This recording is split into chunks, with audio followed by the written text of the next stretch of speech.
Nope. All right, so another round of questions here.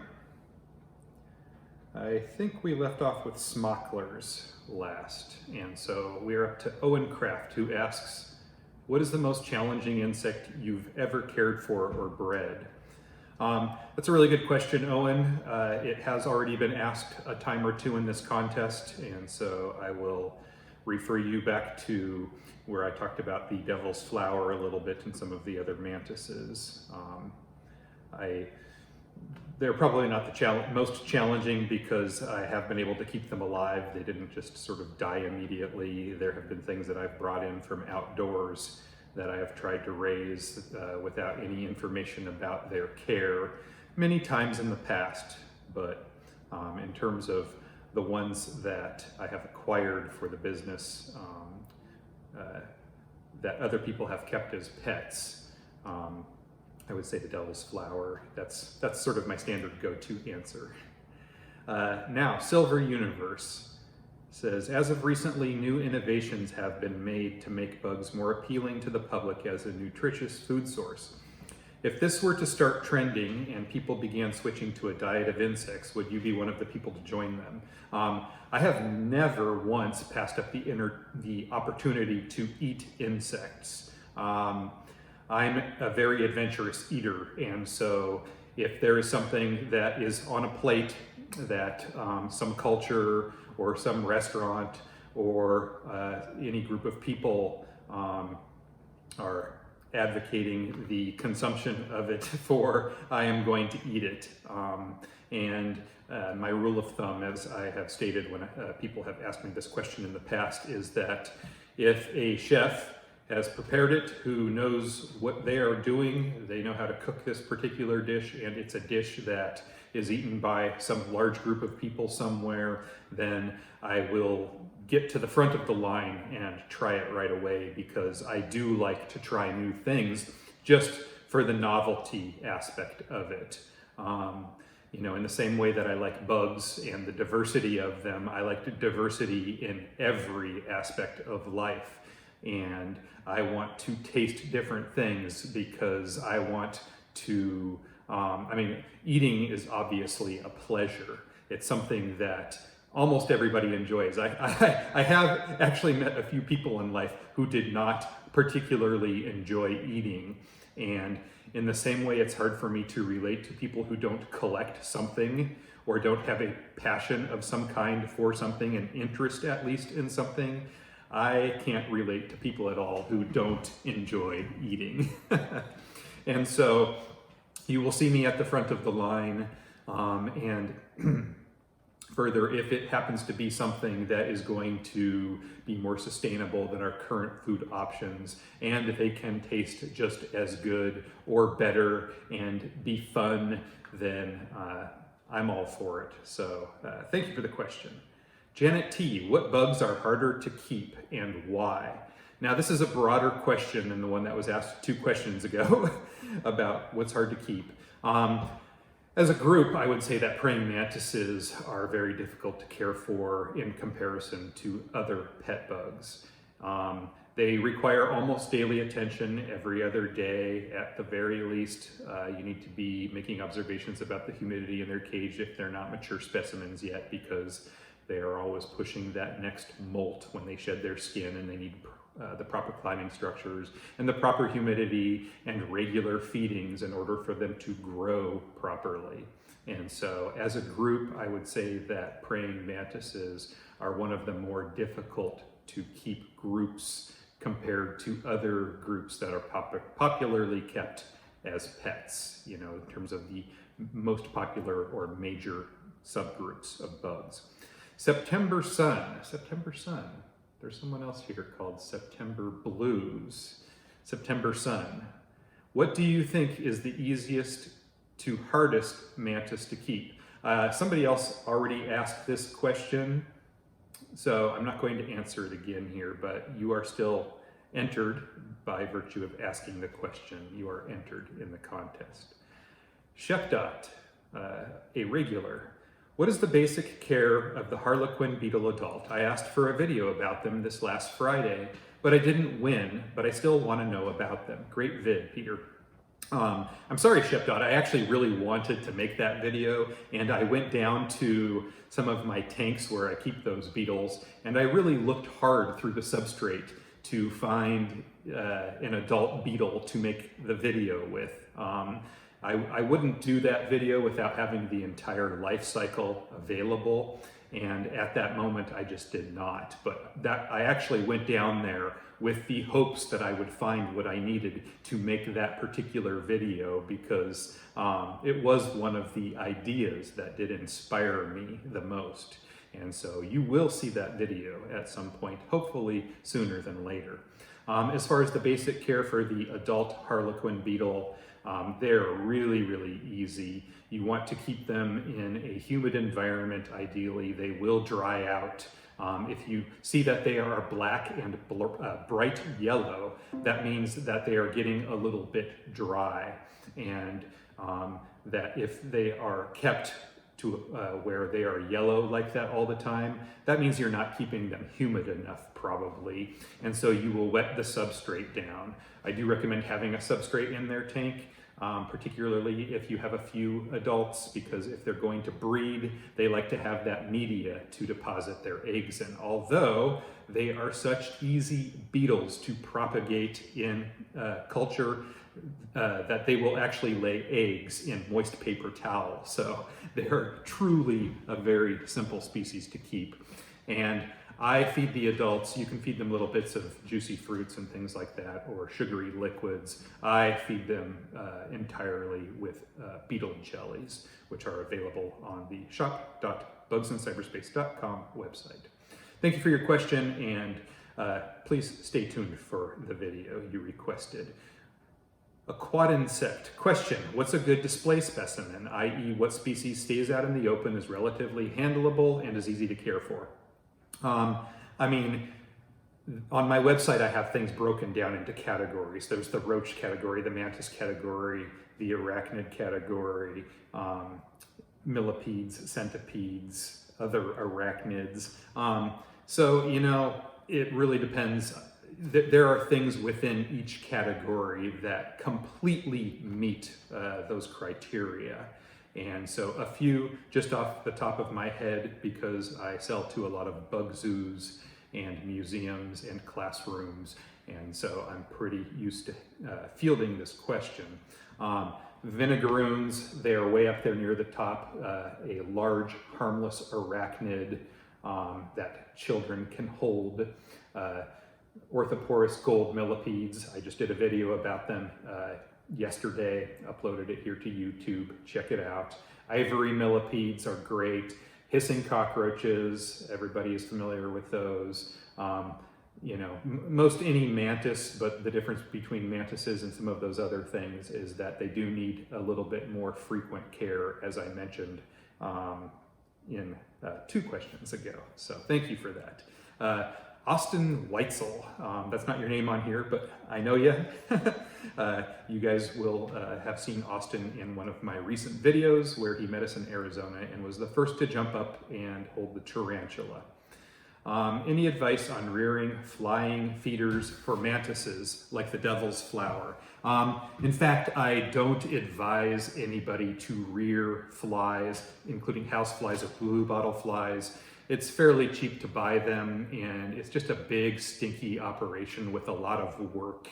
And I don't do it myself. I rely on other people to supply me with those things so that I can in turn sell them to my customers.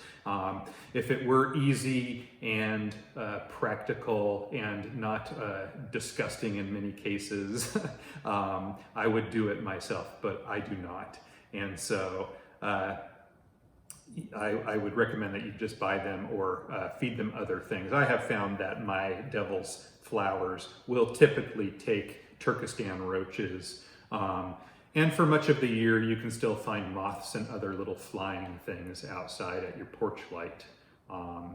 And of course, you know me, so I can hook you up with flying feeders almost any time, Austin. So check in with me, buddy. Dr. Catnip, regular here on the YouTube channel. What's the next species you're wanting to acquire? The mantis on your head was absolutely adorable, and she was referring to the devil's flower, which was in the contest opener. The next species that I'm wanting to acquire, I was already asked this question by another person previously for the contest, so I've already answered it to my own satisfaction. There are a whole bunch of different isopods. You know, the isopod hobby is so hot right now that I would probably want to pick up another species of isopod. I mentioned the rubber duckies when the last person asked this question. You know, pretty much any isopod species that I don't already have, it would be one that I would want. And so the next one that I saw that was available to me at a price that I was willing to pay would probably be my next purchase. Thank you. Miles Hill, has there ever been an insect that you just haven't been able to keep alive for whatever reason? I'm sure there's countless examples of that. Nothing comes to the top of my head immediately. I have obviously tried to keep a lot of different things from my yard over the years, even before I ever had a business, you know, just bringing like a tiger swallowtail butterfly in. Butterflies and moths are generally rather short-lived. And so, you know, just by definition, I'm not able to keep things with very short adult lifespans alive. I've brought mayflies in at times, and some of them only live a single day as adults. As far as my business goes and the things that I acquire, I intentionally only purchase things that I can be certain that I will keep alive long enough either to resell or that I will be able to breed you know, with relative ease. And so, you know, you specifically asked insects. I could name some things outside of the groups of insects more easily, like camel spiders and pill millipedes, and there are a bunch of other things too. But Estella de Grande, woo! Second place. Invert magazine sounds great. Okay, she won the last contest. While other people read dating tips, I'll be reading mating tips. Anyways, my question is, what are good guidelines to follow while field collecting insects? Are there easy resources for knowing the laws and conservation status of wild inverts in the US? You know, it has been my experience that if something is endangered, you're not going to see it. And, you know, for the most part, you don't have to worry about collecting something that is endangered or, you know, on the border of being endangered. So, I mean, it wouldn't hurt if you find something to double check. iNaturalist.org, there's an app you can download and snap a picture of whatever it is you find, because we all have camera phones now. Snap a picture of it, get it identified, learn about it a little bit, and if you're concerned about whether something is endangered or not, because most things, like personally, just to put it in context for you, you guys know how much time I spend outside looking at things. I have never personally encountered an endangered organism that was at least known well enough to be endangered or to be designated as endangered. I do see lots of things frequently, and you know, they're just sort of one-offs. I'm like, I've never seen that insect or arthropod before. I don't know what it is. I could take a picture of it, upload it to Bug Guide, but chances are, once someone on Bug Guide were to identify it, bugguide.net, by the way, were to identify it, you would find that you know, it's probably something that's just very small and is widespread, maybe across the country, and it just doesn't gather the attention of people very often, unless they're like really, really bug geeks like me. And if you are worried about it, then snap a photo And you know, I would almost say that if you're going to a particular area and you know where you're going in advance, you know, you might type in that name of that place you're going to and the word endangered insects or endangered arthropods, something along those lines if you're concerned about it. And then probably something that's unlikely to occur but more likely than that other scenario I just mentioned is that you will take a picture of something or collect something, and if it did turn out to be endangered and you had it identified, it would still be a very valuable specimen. It would be an honest mistake, and you could donate it to a researcher somewhere and they would gladly take it. And you know, you could then notify the community in that area or a nature preserve wherever that happens to be, one of the ones nearby, and you could help to educate your community about the value and the endangered status of that species. So, Lovey1 says, I would love to learn about bug collecting in Arizona. Are there regulations or permits you need if you come from out of state? And what's the best time to go? I get a lot of questions like this, and I'm reluctant to answer them. I don't play a lawyer here on YouTube. And laws are subject to change from administration to administration, from state to state, and at the federal level. And so when anybody asks me a question like this, my advice to them is to check with the state that they're visiting, check with their own state for bringing things back, find out what's going on at the federal level, and ask the right people the right questions. Don't take advice from anybody on the internet about these things, and contact the people that really regulate these things. Richard Royster says, question, what are your best bug recycling tips? For example, I throw my dried up mealworms in my isopod containers. Do you do anything like this? Reuse dead bugs, frass, etc.?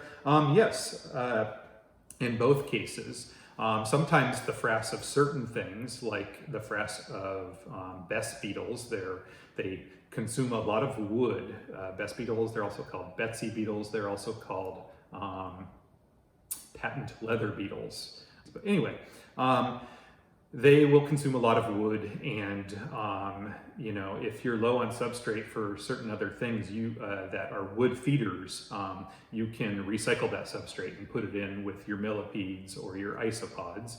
And as far as things that die, yes, when I find a dead roach, it depends on when I find it a little bit. If it's rather fresh and it hasn't begun to stink or something, I will throw it in with my blue death feigning beetles usually. If you have 100 blue death feigning beetles in a tank, they are fantastic recyclers of dead bugs from the rest of the room. And so, yeah, I'm very reluctant to throw away any dead bugs for for the reason that I have somewhere to put them.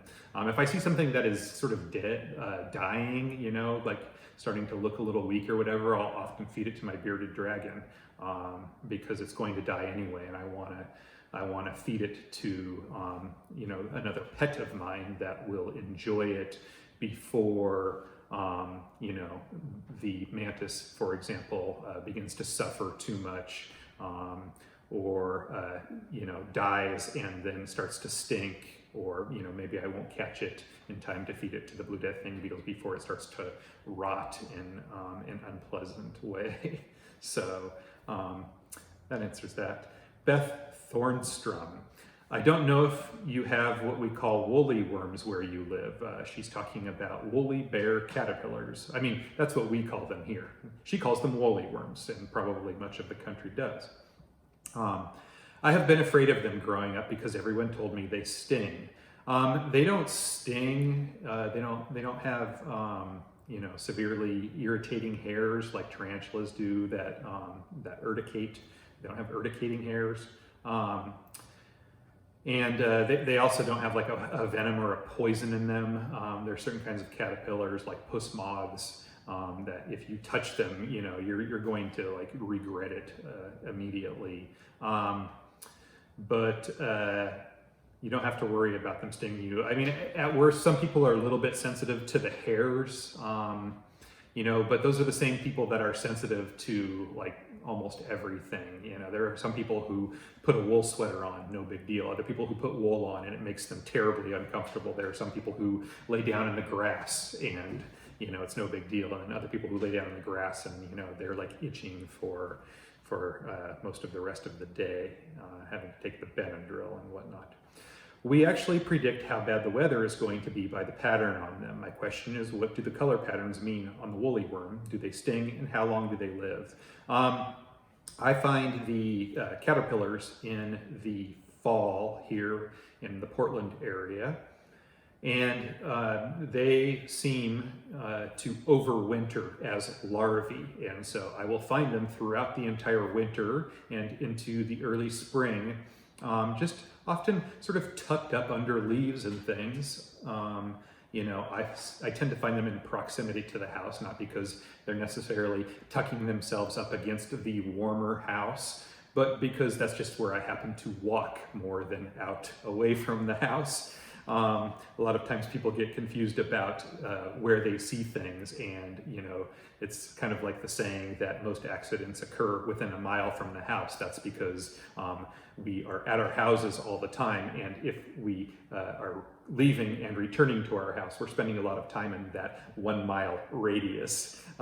So anyway, there's no validity or truth to their predicting of the weather. I think the saying goes that if you know, they have 2 black bands and then an orange band, and sometimes it's the reverse. I think there are various things that are called woolly bears, even though it's really only one species. The actual moth is called the Isabella tiger moth. Pyrarctia isabelli is the scientific name for it, and so depending on the width of the middle band or the size of the black bands, if you want to talk about the ends rather than the middle, but it supposedly determines how long the winter's going to be, and it's the same thing as the groundhog, and so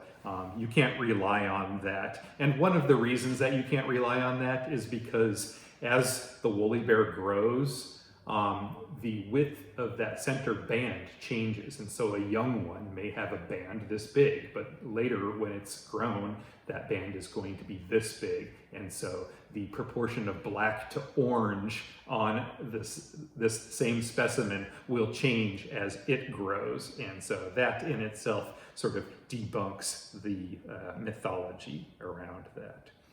Supreme Gecko, Wally, he's one of my bug brothers here on Instagram. Are there any insects that you just will not keep due to them being dangerous? I can't think of any insects off the top of my head. You know, between the assassin bugs and the velvet ants, those both being insects, there really isn't anything more dangerous than them anyway that's ever frequently available in the hobby, and even those are relatively difficult to source. I will not personally keep or ship certain kinds of scorpions or spiders, Sicarius, the sand spiders, assassins. I will not keep those. I would love to keep one. I had 3 children for many years, and so I wouldn't have things like that in the house. Not just because I was worried about something getting out accidentally, or one of my employees not closing something up properly. It happens, we all make mistakes. But because they would have friends come over, and children, and especially your children's friends, can be quite unpredictable.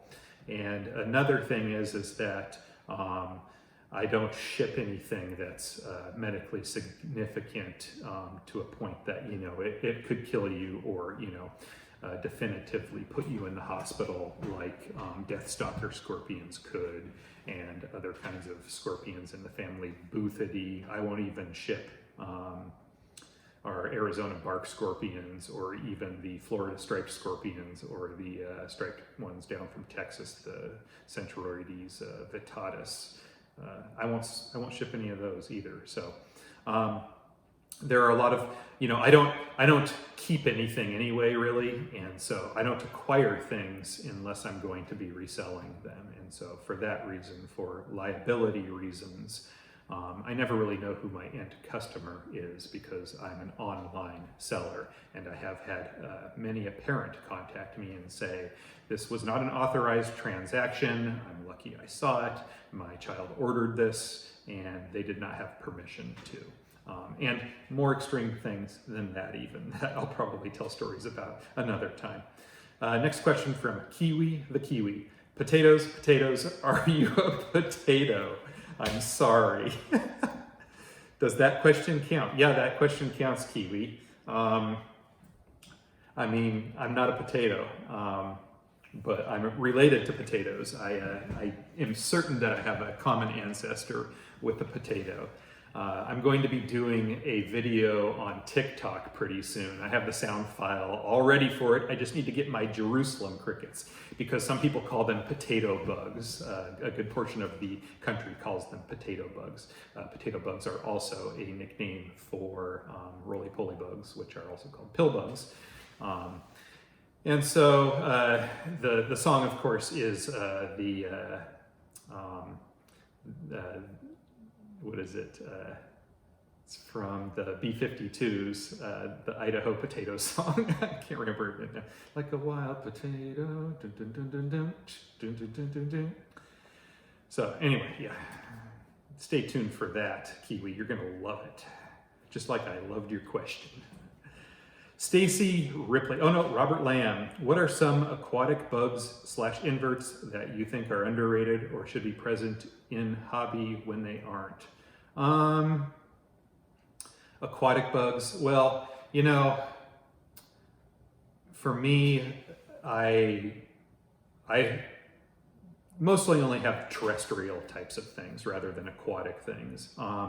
I've never been a fish keeper. I have a few times in my life had fish. I had a giant tiger Oscar for, I don't know, like 5 years or something once upon a time. And it was a lot of work, and cleaning that tank was not something that I particularly enjoyed. It was actually my ex-wife's fish.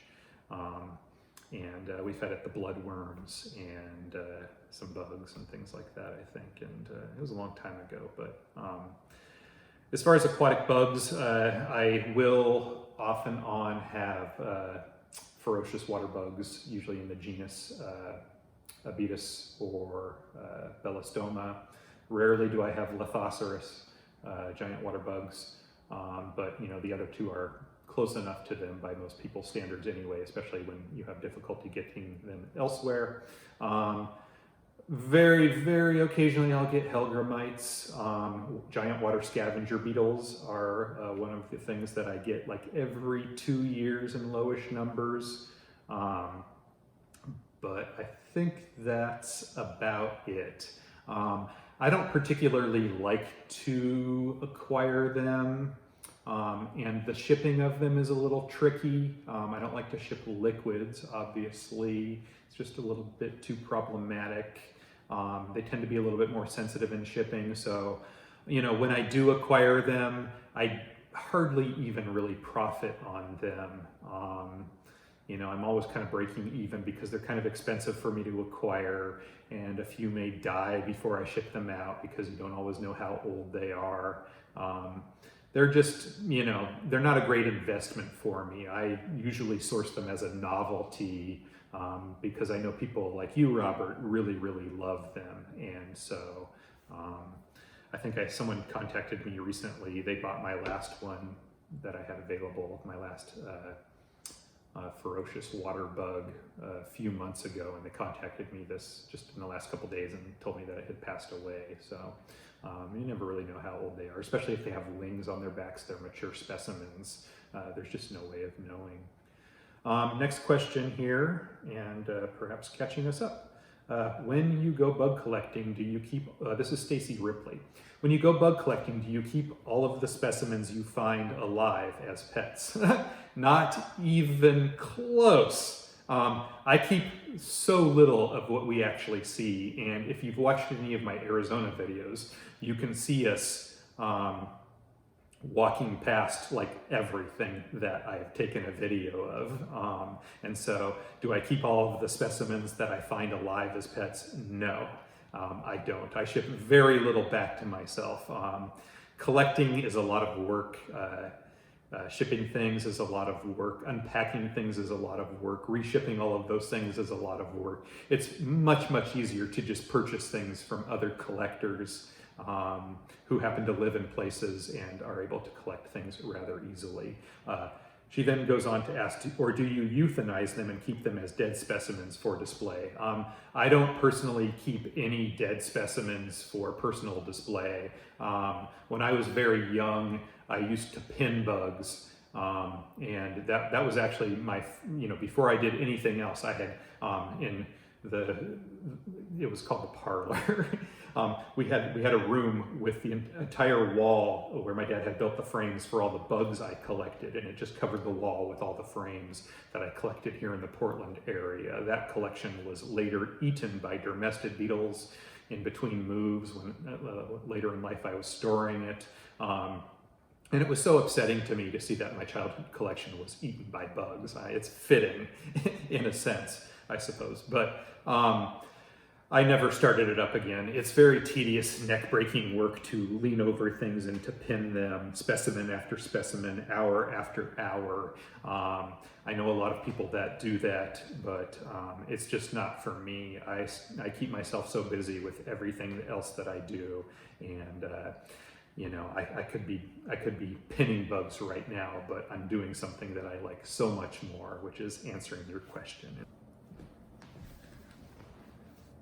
Brought a wide horn hisser do the video with us this evening.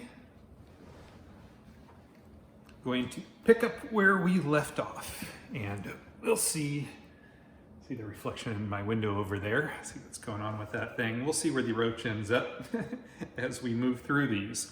I think there's only a half dozen or so questions left, and here we go. Yariel Cruz, should bugs facing extinction be introduced to the pet hobby so they can be bred and still exist even in captivity? This reminds me of the Shenandoah Conservarium video I made a few days ago. Many of you will have seen that. If you haven't checked it out, check out these extinct in the wild roaches that I've been raising for, what did I say? I don't know, 12 years I think it was. First of all, when I got those extinct in the wild roaches, Shenandoah Conservarium, they were first bred in a lab setting and taken care of really well by somebody who raised them up so that there would be enough of them to share. And really that's the trick, is ensuring that somebody who is very qualified to raise them has their hands on them first. And really a lab setting, a university or a zoo. Zoos do lots of great work with endangered animals, many of them mammals, of course, not too many insects, but certainly hobbyists like myself, if something is able to be produced in a home setting or at a hobbyist level, certainly we can help to maintain cultures of these things.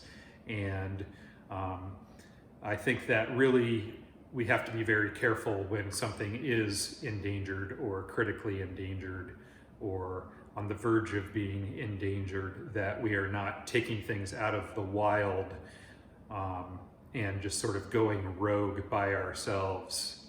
It would be better, much better, to have things in a more controlled lab setting where there are professionals around to really dedicate themselves to the task and the latest and greatest literature on the subject.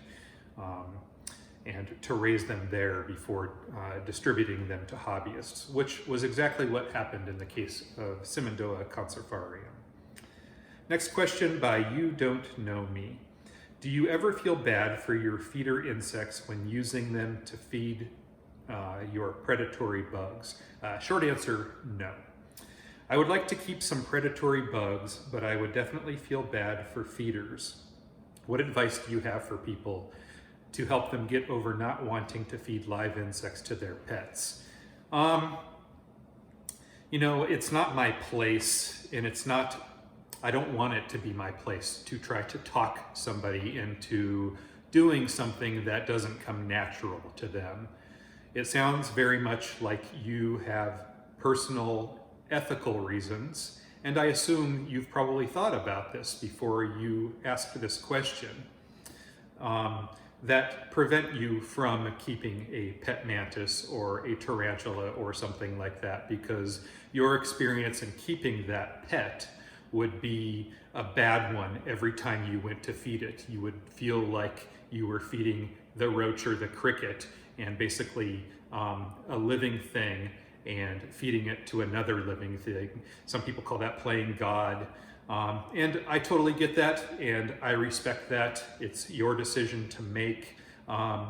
You are, however, asking me for advice, and advice for you and how you might get over not wanting to do that. But I just will not provide that kind of advice to someone who is reluctant, because I don't want to be responsible for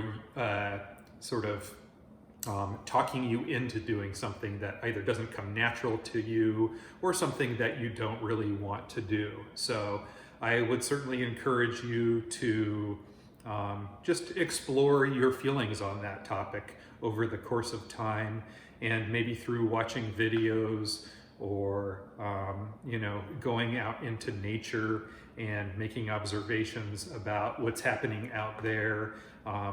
You might fine-tune your feelings on that topic a little bit more over time. I don't know how old you are. A lot of times younger people are more open-minded to things, not set in their ways yet, and that's not necessarily a bad thing. It depends on what decision you make ultimately before your mind crystallizes and your mind stops being open. And so really, I thank you for the question, and I appreciate the spirit in which it was written, but I don't feel comfortable trying to talk you into doing something that wouldn't make you feel good in terms of the pet experience you're going to have with your predatory pet, and the lives that you would be feeding to your pet. Next question is from Madison Jones. Great video, Peter. Love the devil's flower mantis. Other than a medically significant species, is there anything that you would just not keep, and why is that? Just checking to see where the roach was. I'll give it a little bump here so that it moves around a little bit, perhaps. Besides medically significant species, I really can't think of anything that I would not keep. Oh, I've got antennae.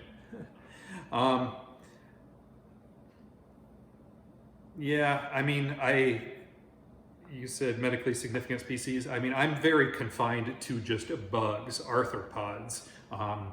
I do have a bearded dragon, but I really don't have any desire to keep anything else besides bugs.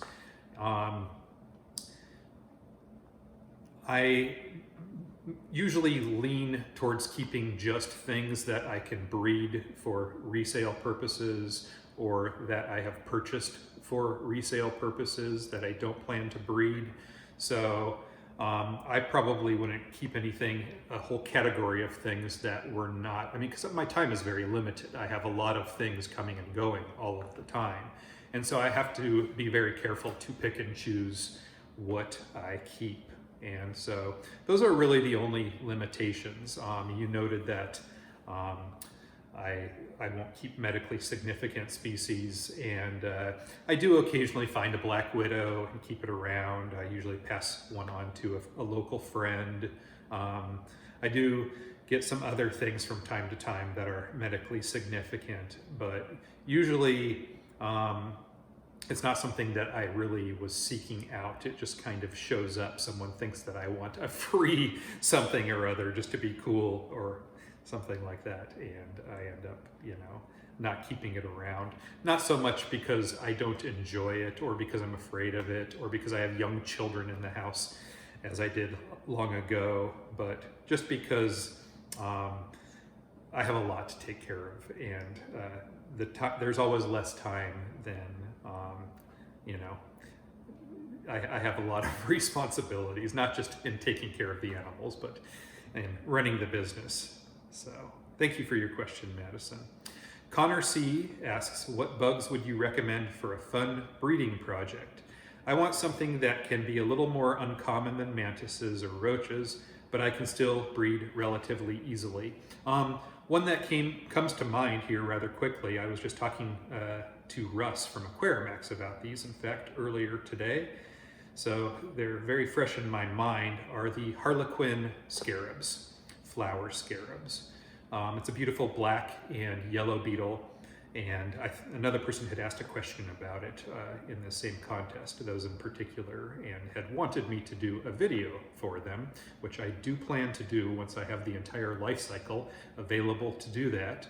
But Russ and I were talking about what a great species this would be. He was interested in getting some.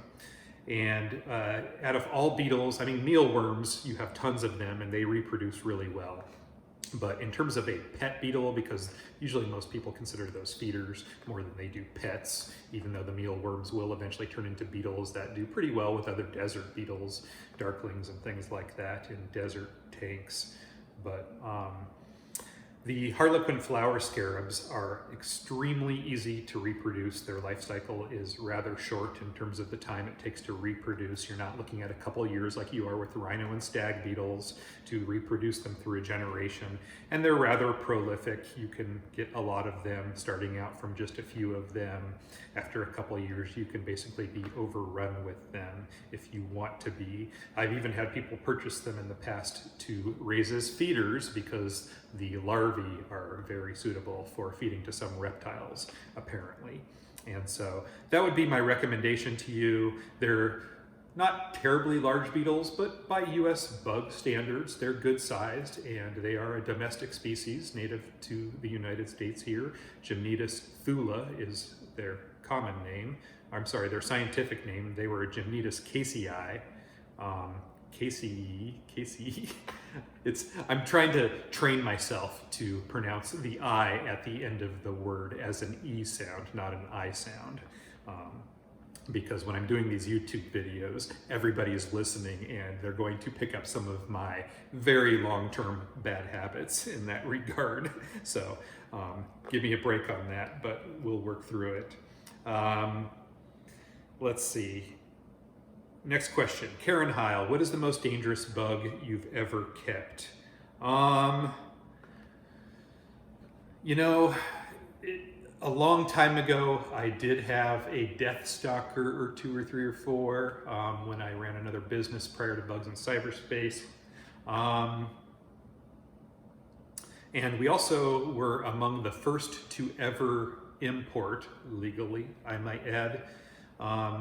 We used to do imports from Germany, big shipments back before mantises. You couldn't, I mean, you used to be able to import them without permits, believe it or not. But Parabuthus transvalicus, I think they call it like the spitting fat tail black African, I don't know. It's got a name I can't remember because I haven't dealt with them for about 20 years now. But I remember there wasn't a lot of information about the species at that time. And I remember having a pencil in the tank and moving the scorpion. And I had heard, but it wasn't 100% confirmed, I had heard that they were spitting scorpions. And I remember moving it in the tank with a pencil and seeing it flick the milky white venom onto the side of the cage, and just thinking, wow, you know, like, and they were known to be, at the time, they were thought to be a very dangerous species, you know, somewhere on par with the death stalker or getting up in that direction. I actually don't know what information has developed over the course of the last 20 years about their toxicity, but I do believe that they are considered quite dangerous still. So that would be a good example of the most dangerous bug I've ever kept, those couple. Laura says, everyone thinks I'm weird for keeping mantids as pets. How do you explain your fascination to someone that just doesn't get it? Me personally, it has come up many times in life where I find myself in a social situation, often where I'm sitting at a table at dinner or something with a bunch of other people who I don't know everybody at the table. And not uncommonly do I end up being the center of attention because I do have a very interesting profession and hobby, and as you put it, a fascination with mantises and other bugs. And so there's a couple different things that I say, and I tell them that, you know, I grew up as a fan of nature, and many people like to go hiking and camping. They like being outdoors, a walk in the park, a walk down the beach. Everybody loves nature and the outdoors, or says they do. Very few people do you go up to and say, you know, do you like nature? And they're like, no, I hate nature, or, you know, I don't have any interest in that. You know, for some people it means gardening. That's what nature is to them. It's going outside and getting their fingers in the soil and getting close to nature in that way through growing things in their yard. But in my explanation for why I'm weird in their eyes, I tell them that if you're a nature lover, bugs are the pinnacle of diversity in terms of what you can actually see with your naked eyes. There are more species of insects in that category than anything else. And so if you call yourself a bird lover, if you call yourself a plant lover, you like mushrooms, you like zoo animals, large animals, you like farm animals, you know, all of these things are a part of nature in the minds of some people. But, you know, if you really love nature, you love everything. You love how each thing connects to the other thing and relies on the other thing, that interdependence and connectedness. And there are so many bugs. I walk out into my yard and I sit down and I hear the birds and the squirrels making noises up in the trees, and I look for them and I can't always see them. I see the trees themselves, I see the plants, but they're fixed. They're not doing hardly anything at all. But there in the sun, constantly moving back and forth, all kinds of flying things and crawling things on the ground.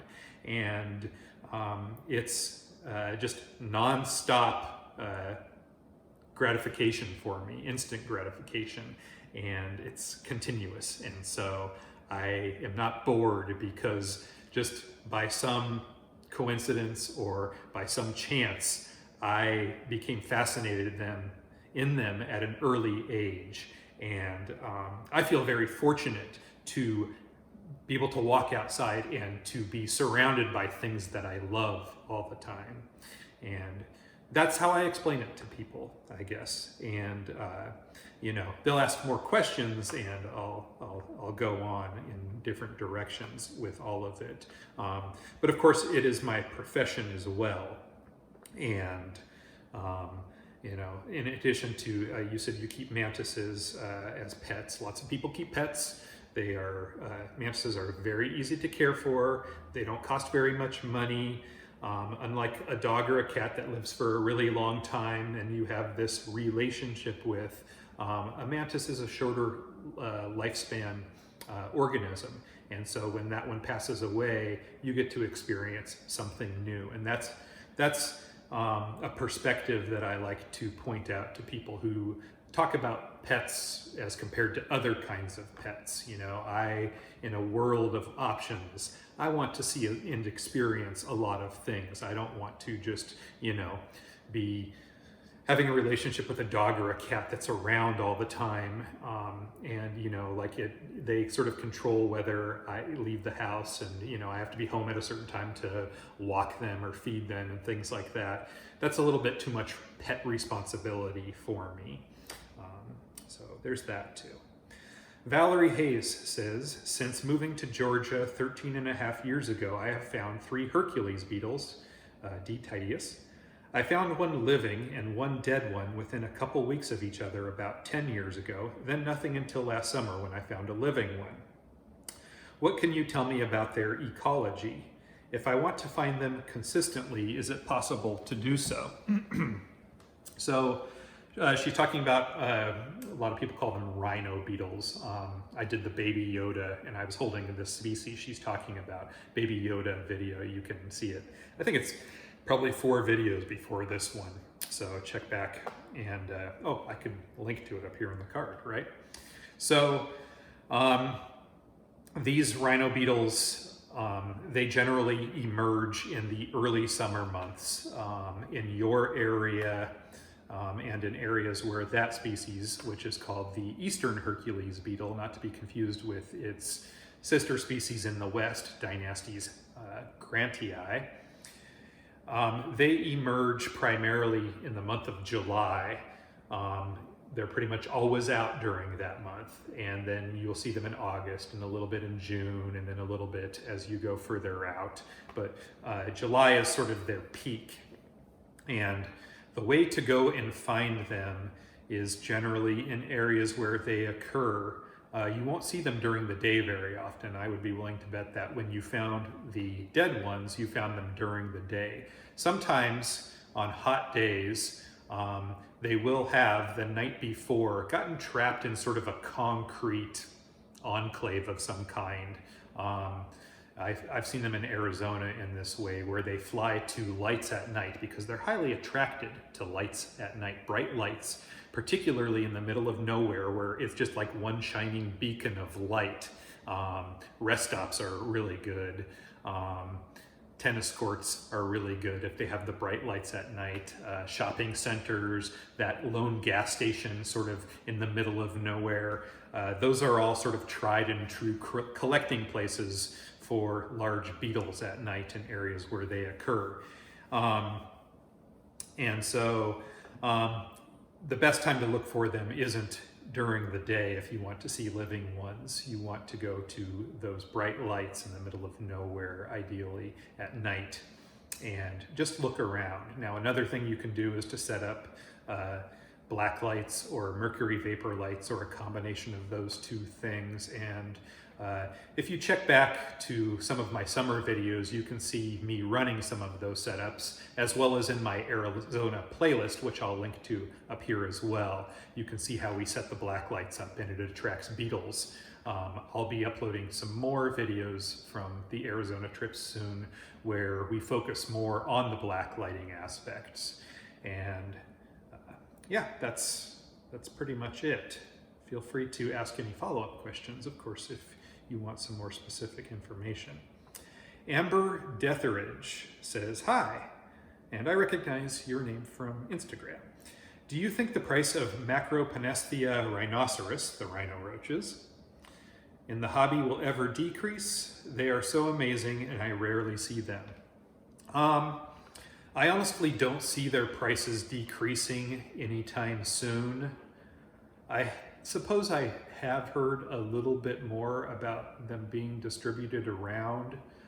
Usually I hear something after the fact, like someone was at a reptile show or something and they were able to pick a few of them up.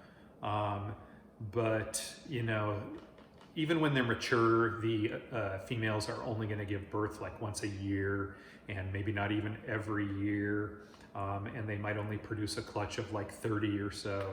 I mean, I think I had 33 in my last group of them that were born. So, you know, it's possible, but I don't see it happening anytime soon, just because, you know, you're looking at 5 or 6 years before the females will even start to produce young, and then they live for, you know, another 4 or so years. And so, you know, each female might produce 120 or so through the course of a normal lifespan. And there's just way more demand for them than supply at this time.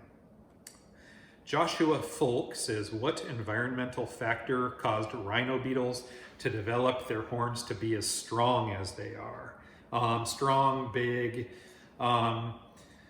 you know, it's a difficult question. I mean, the basic way that evolution works is that the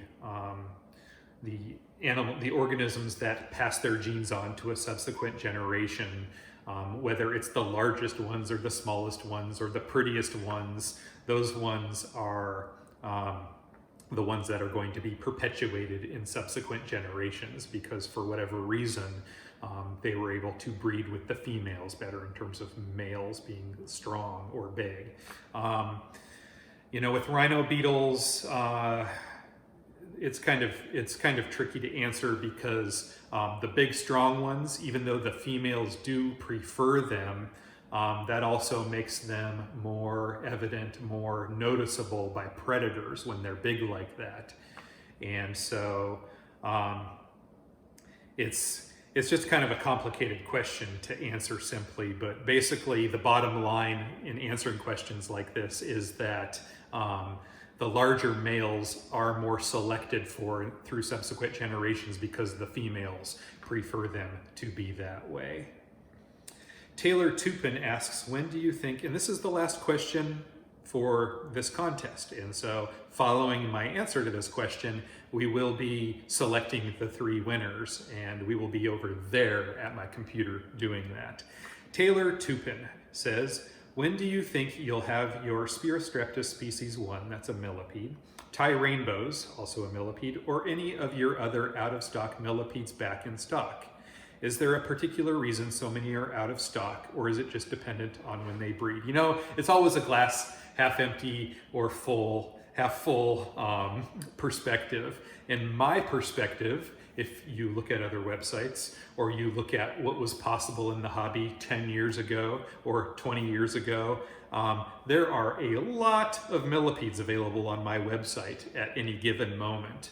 I did just get a new shipment of millipedes in today. I got more of the Orthoporus golds. I got more of the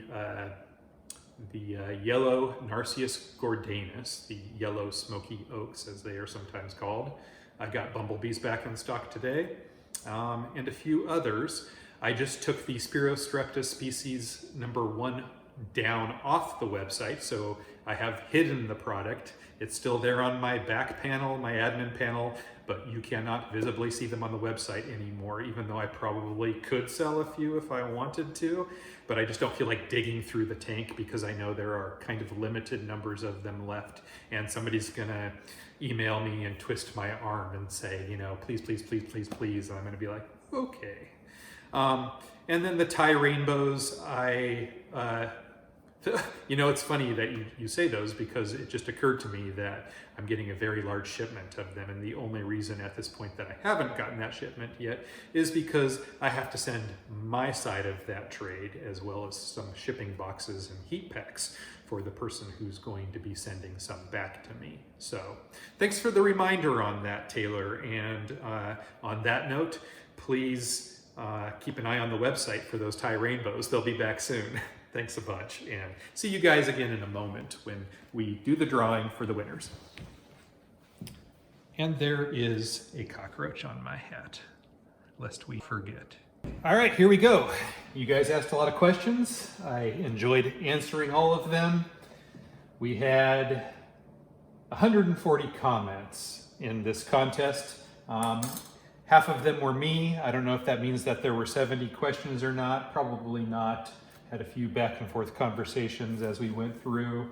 We are now going to be drawing to pick the winners.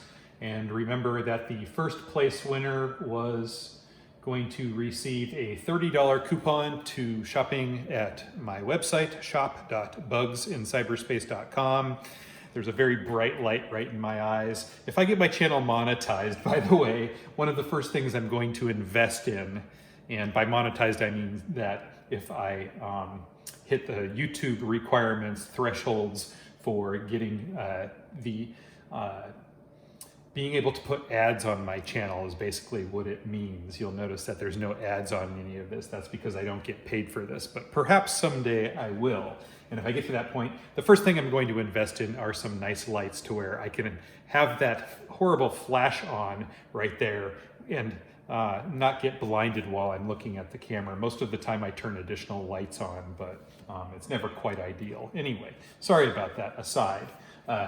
I mentioned the first place prize. The second place prize was this coloring and activity book by the Portland Insectarium. They donated this. It's a wonderful book with lots of things to color and activities like crossword puzzles, find-a-words, I guess that's what they're called, mazes, all sorts of cool things, and they are at the pdxinsectarium.org.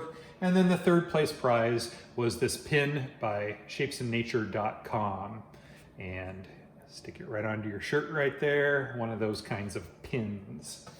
So I've got the random number picker. I'm going to copy this address here and we're going to pop it in here. And we are going to go in reverse order just for fun this time. And so the third place prize they're going to filter out the duplicate users there. So everybody gets one chance to win. It says there were 63 unique commenters, and I don't believe that I was one of them. And I'm going to hit the start button down here, and this will be for the third place prize, the stag beetle pin. Here we go. And the winner of the stag beetle pin is Janet T, who asked, what bugs are harder to keep and why? Thank you, Janet. I know that you have been participating in a lot of the contests recently, and it's great to see you win. And now for the second place prize, the coloring and activity book, I'm going to hit pick another winner here, and here we go. The second place prize goes to Richard Royster. Question, what are your best bug recycling tips? For example, I throwed my dried up mealworms in my isopod containers. Do you do anything like this? Reuse dead bugs, frass, etc.? Well, there you go, Richard. You guys contact me and leave a comment. If you are following me on Instagram, that's really the easiest way to contact me. Just shoot me a DM, or through my website. You can use the contact us form or email me directly through the website. My website again is shop.bugsincyberspace.com. It's the same name as my YouTube channel here and all of my other social media platforms. I use that same name. And with no further ado, we will now pick the grand prize winner for the $30 gift certificate to shopping at bugsincyberspace.com. Pick another winner. Here we go. Grand prize winner is Nate. Simply Nate. Here's my question. What's the worst bug-related injury you've gotten? Well, there you go. The three winners. Thank you to everybody who participated in this. I really appreciate it. Through watching the first video, it accrued 50 watch hours, and I'm really happy with that. Thank you guys for watching my first video with answers, and I hope that everybody who asked questions, got to hear an answer to their question. I don't think I missed any of them, but the random number picker here definitely didn't miss any of you in terms of answering your questions. It didn't feel like 63 questions to me, but if you watched my first video, that was an hour and a half long, it might have felt like 163 questions to you. Thank you guys for watching. It's always a lot of fun for me. This is my favorite kind of contest to do. This video will go up on Wednesday, and Friday, I will then again upload another contest, and I look forward to seeing you all there again. Hey, if you like me, give me one of those thumbs up, and please subscribe and hit the little bell so you know when I post next. Please share me with your friends on social media. Thank you for watching.